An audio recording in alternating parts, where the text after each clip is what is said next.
bang ano mo? Auntie Nilda, ito lang po na ito, Ray. Sipag ah. Buti naman, nagbagong buhay ka na. Nag-garden siya. And then sa imbat, yun, pag dadalhin niya yung mga produkto. Opo, Kap. Tagin na po, Ray. Auntie Nilda. Salamat ah. Anong sinisilip mo dyan kanina ka pa? Hindi mo narinig yun? Ang alin? Shhh! Auntie!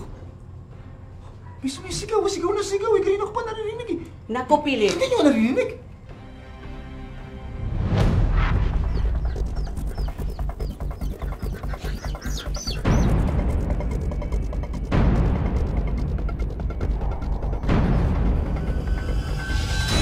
Paray ko! Tol, nangyari sa'yo!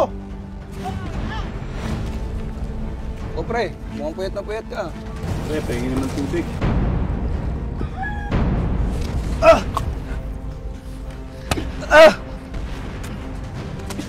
Tulong!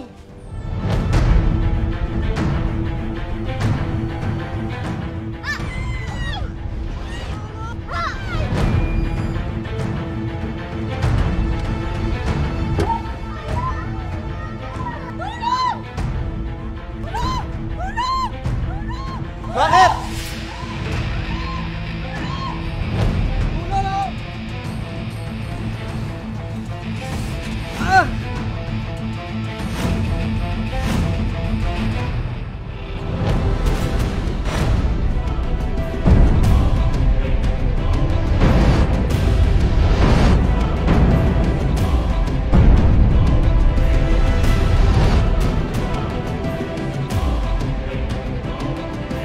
Samahan niyo ako tuklasin ang katotohanan at hanapin ang katanungan sa likod ng kasong ito.